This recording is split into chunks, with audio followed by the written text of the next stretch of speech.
Sejam bem-vindos novamente, mais um curso aqui sobre holding familiar. Para você que já me conhece, acompanhou a Maratona Free, eu sou especialista em holding familiar, já atuo e estudo há muitos anos esse assunto. Então, quem acompanhou o Maratona Free aqui pelo Legale, fico muito feliz de encontrar vocês novamente, agora no Maratona. A diferença aqui é que eu vou aprofundar um pouquinho mais. São 8 aulas de 15 minutos, total de 2 horas de curso, em que a gente vai falar um pouquinho com mais detalhes, toda aquela matéria que nós passamos ali, que vocês acompanharam na Maratona Free. Eu fiquei muito feliz em ver a quantidade de pessoas, o retorno que nós tivemos. Então, para você que já acompanhou, fico muito feliz em receber você aqui novamente nesse curso de maratona. Para você que não acompanhou o Maratona Free, seja bem-vindo. Eu espero que você aproveite. É um curso que preparamos para quem não entende nada de holding familiar, para quem entende um pouco de holding familiar e até para quem já trabalha com isso, para que possa se aprofundar e entender até mesmo algumas dúvidas que, de repente, na atuação do dia a dia acabam surgindo naturalmente. Então, para não demorar muito para começar, vamos direto ao tema da primeira aula.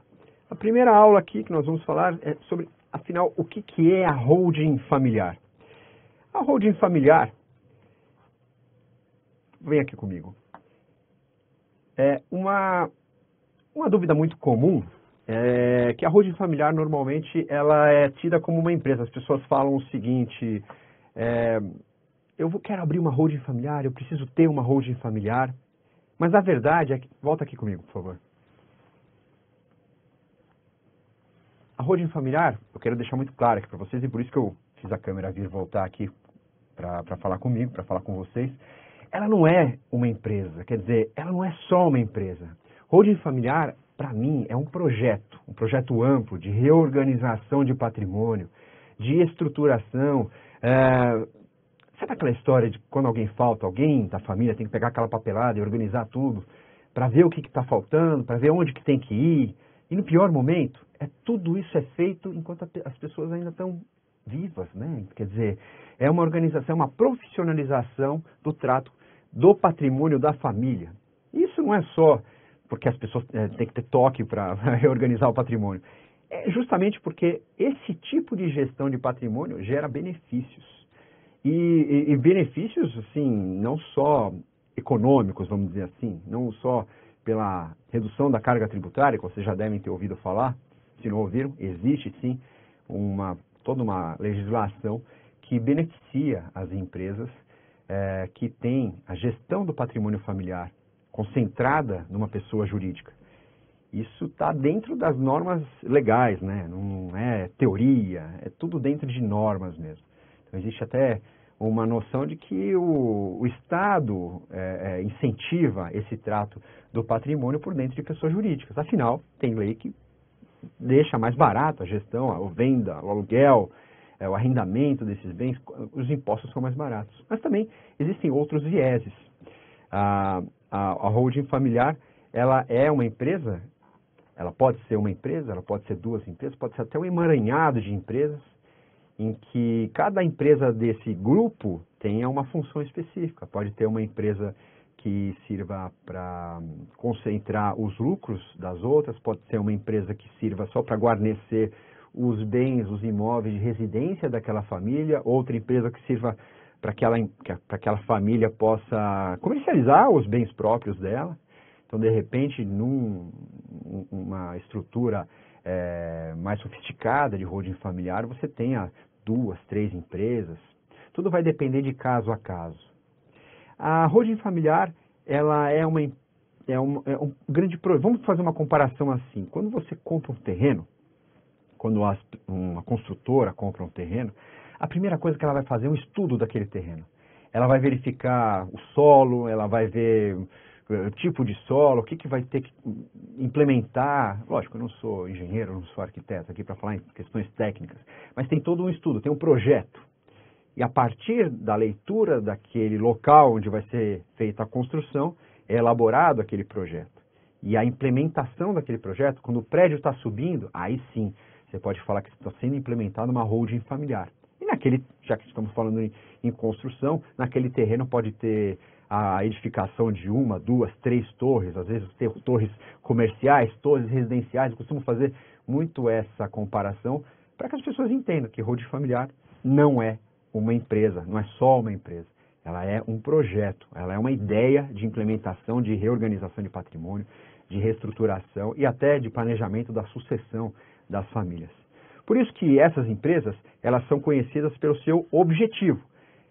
Quais os objetivos? Já falei que é pagar meus impostos pela gestão do patrimônio da família. Adiantei para vocês que existe aquele viés da proteção do patrimônio, né, e do planejamento da sucessão, planejamento da herança. Basicamente, a gente pode dizer que existem 3 pilares, né? Eu costumo brincar que existem 3 P's que sustentam a ideia, e eu vou falar isso em outras aulas aqui, mais especificadamente, que são os 3 pilares da holding familiar. E eu vou começar pelo primeiro, que é a proteção do patrimônio. O segundo pilar é a poupança de impostos. E o terceiro pilar é a paz. E paz, é lógico, não deixa de ser uma brincadeira, mas é uma brincadeira séria. Porque uma holding familiar bem estruturada, um projeto de holding familiar bem aplicado, permite que aquelas desavenças entre os familiares tenham menos chance de acontecer. Quer dizer, holding não chega aí para evitar briga de irmão, de tio, de cunhado. Não é a holding que vai fazer com que eles se deem melhor. Mas ela vai criar condições para que eles não tenham motivos de levar adiante algumas questões. Porque justamente ela permite que a declaração da vontade do patriarca e da matriarca da família fiquem registradas como se fosse um testamento. Como se fosse um testamento, especificamente por essa característica da declaração da vontade declarada, da declaração da vontade registrada num ato societário, registrado também na junta comercial. Então, são declarações de vontade, a vontade do patriarca e da matriarca da família que fica ali, oponível entre os seus herdeiros, os herdeiros envolvidos ali nessa estruturação, para que não haja questionamento, ou pelo menos diminua essa questão de questionamento. Eu vou falar um pouquinho mais sobre essa questão da paz e também vou explicar para vocês o que paz, proteção e poupança vão ocasionar, e até entendo eu que é o grande motivo pelo qual as pessoas cada vez mais procuram a holding familiar como uma alternativa moderna e mais barata e mais abrangente do que os tradicionais métodos de planejamento sucessório, como o testamento. Vou explicar para vocês porque eu acho que o testamento ele resolve nada, só deixa mais motivo para as pessoas brigarem depois do falecimento.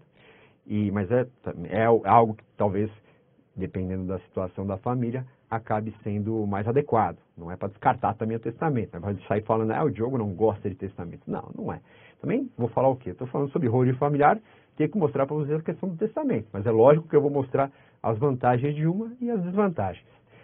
E a questão da doação também, a doação tradicional. A pessoa vai no cartório, a mãe, o pai, o tio, a tia vai no cartório, o avô, e doam os imóveis, pagando aquele dinheirão, né, aquelas custas de cartório, para fazer a escritura e depois para registrar a escritura na matrícula dos imóveis.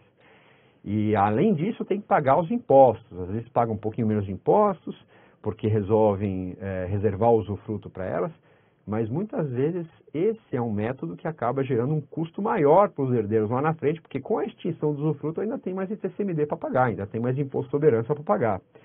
Então, é uma questão talvez muito cara. Quer dizer, a holding familiar ela é mais barata do que uma doação? Olha, no longo prazo, sempre.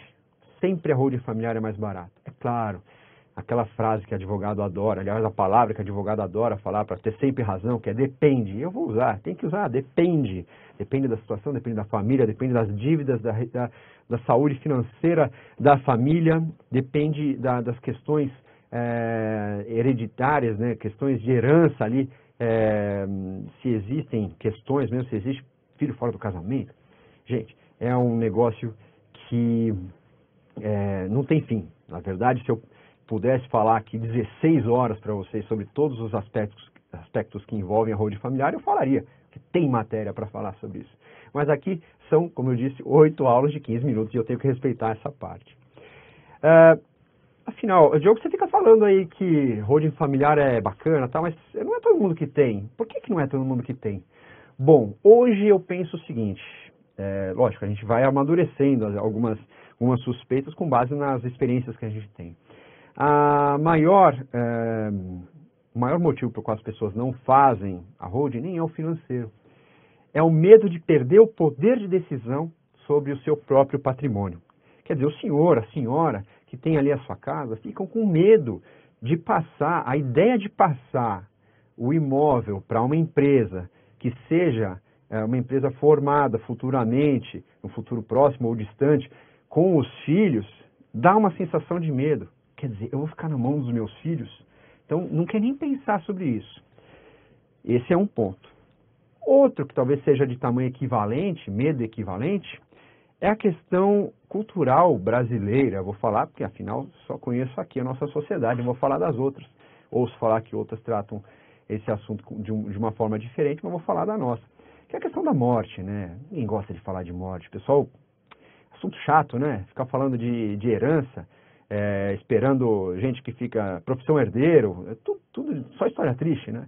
Então, as pessoas em geral elas têm uma resistência de falar sobre esses assuntos que envolvem, principalmente quando vem o mais novo falar com o mais velho, fala assim, pai, vamos organizar a herança, um olha para o outro e fala assim, o que você está, interesse é esse? Tem a questão do interesse também, infelizmente, eu tenho certeza que vocês devem concordar comigo aí do outro lado, que tem muita história de interesses obscuros envolvidos aí em pessoas que querem saber da herança, quanto que tem para receber, e ficam lá esperando aqueles supostos milhões, assim, como se fosse um prêmio na Mega Sena que ia aparecer. Infelizmente isso acontece. Então esses medos e tabus são os maiores impeditivos das famílias de constituírem as suas holdings familiares. Diogo, mas você sabe que fazer uma holding familiar tem um custo. É verdade, tem um custo. Mas quando você coloca numa tabela o custo de fazer uma holding e de implementar uma holding e o custo de vender, alugar imóveis, ou mesmo de fazer um inventário, não tem comparação, gente. Não tem comparação e normalmente se a pessoa entende que ela vai ter benefícios como a possibilidade de registrar a vontade dela e já deixar a próxima geração preparada para progredir com aquele patrimônio que ela demorou 1, 2 gerações para constituir, aí ela começa a pensar, porque entra naquela máxima do queremos o melhor para os nossos filhos, queremos o bem. Isso não tem como. Eu sou pai também. Eu quero o melhor para o meu filho desde que descobri que ele ia nascer. Então, e já penso, inclusive, se um dia tiver mais filhos, eu vou querer o melhor para eles também. Então, não tem como. Você que é pai, você que é mãe aí do outro lado, deve concordar comigo, né? A gente quer sempre o melhor para os nossos filhos. Então, quando tem uma possibilidade, inclusive uma possibilidade legal de a gente passar para os nossos filhos o nosso patrimônio, é lógico que a gente vai pensar, vai dar atenção para essas questões. A verdade é que as pessoas buscam a holding familiar para dar uma gestão mais profissional, tirar aquela cultura do nome no papel, para poder entregar para aquele patrimônio condições de progresso pela geração seguinte. Imaginar, existe aquela frase, né, que todo mundo conhece, ou pelo menos deveria conhecer, do pai rico, filho nobre e neto pobre. Então, quer dizer, as primeiras gerações são aquelas que constituem o patrimônio. A segunda geração é aquela que não teve aquela carga, não soube o que foi difícil, como foi suado para constituir aquele patrimônio, então meio que cresce no berço de ouro. E a terceira geração, por não dar valor, acaba perdendo tudo aquilo. Sobre todos esses aspectos a gente vai falar com mais... Eu deixei essa primeira parte, essa primeira aula bem introdutória mesmo, para deixar vocês mais à vontade e convido vocês para seguir a nossa aula no próximo bloco, em que a gente vai começar a falar um pouco mais sobre as definições necessárias para quem quer entender de uma vez o que é a holding familiar. Eu espero vocês lá.